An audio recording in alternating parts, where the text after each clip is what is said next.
Hey, welcome back to the Style Sessions. I'm Roger Mittag. I'm the founder of Prud'homme Beer Certification, and I am here to help guide you through our next style. I hope that you've been enjoying the sessions, that you're learning a bit, and that you're finding new styles that you may not have tried before, even given consideration. This is kind of a unique style, Imperial Stouts.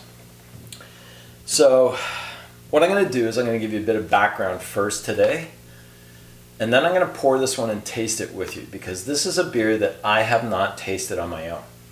So that means that I'm going to open it up and pour it, and then we're going to go through some of the tasting notes.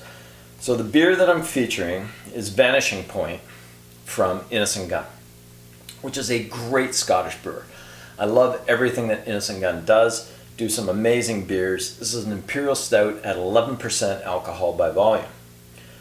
So that's one of the key things that you have to know about Imperial Stouts is they are high alcohol. And Imperial has become a designation that we've seen used in IPAs and Pilsners, and it typically always means high alcohol. So I'm going to pour this, and then I'm just going to sip it and savor it and give you some tasting notes as we're going, after I give you some of the history.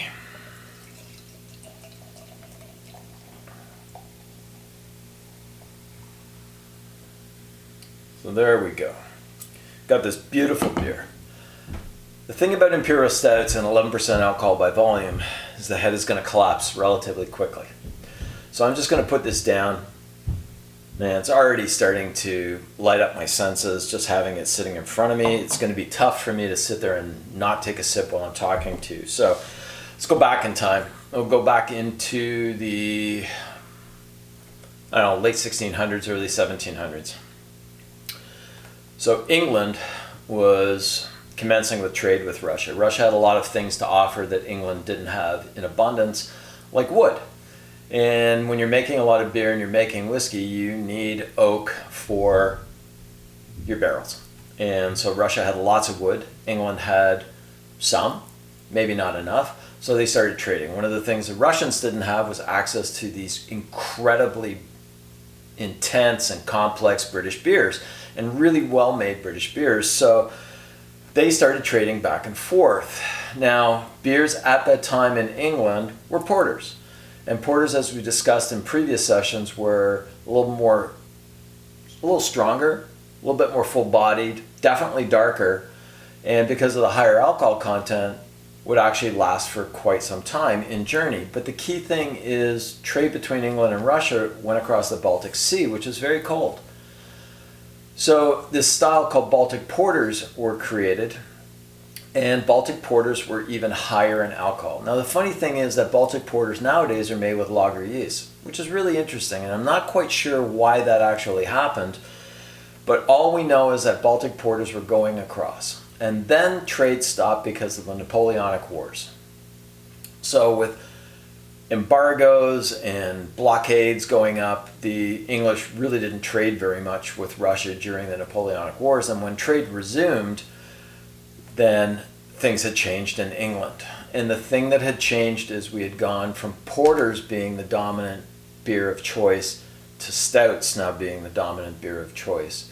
So the natural progression was to start shipping stouts over, and now Catherine the Great was the Tsaress of Russia, and Catherine the Great was very, very fond of British strong beers. And so the beers at that time, and according to documentation that we have, a brewery called Thrale's in the late 1700s started shipping beer across to Russia, and they named these beers Imperial Stouts. In fact, Russian Imperial Stouts, because they were going to the Russian Imperial Court.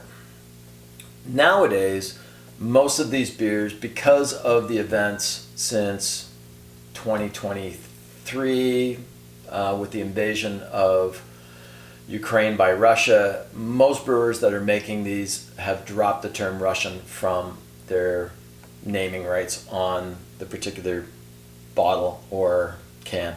So now we hear Imperial Stouts. So let's dig into this one. So the first thing that you should know, generally, typically across the boards, Imperial Stouts are much darker. They are virtually black. You can't see through them. They're opaque, almost like a midnight starless sky in the middle of summer where it's just completely black, can't see a thing in front of you. Foam is usually tan to mocha in color, depends on the types of grains that are being used. Always high alcohol content, and you get lots of chocolate, coffee, but you get some decent booziness out of this too. So things like rum and molasses, and think about rum cookies, all come out. Rum soaked fruit cakes are big on this, but we're going to explore this one together.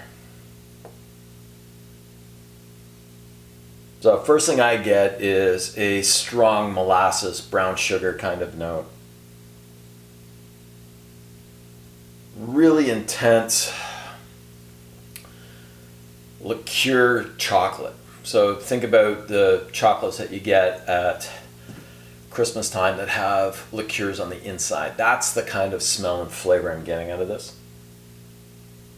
Dark rum cake, pumpernickel, a little bit of coffee, but the coffee is a little bit more subdued. It tends to be a little bit more on the sweeter side. So prunes definitely on this one.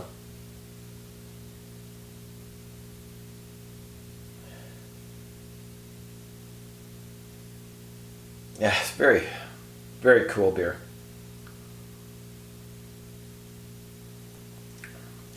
They tend to be a bit softer on the palate, so they don't have a lot of carbonation, normally speaking.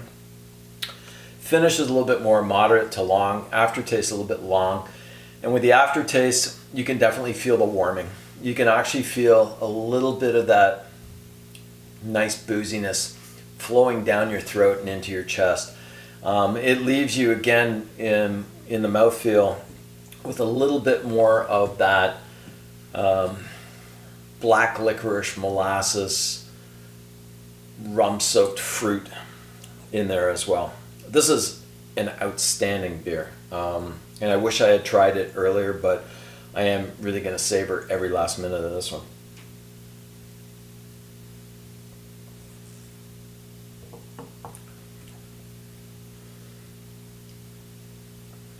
It's probably got a little bit more aromatic than it does flavor.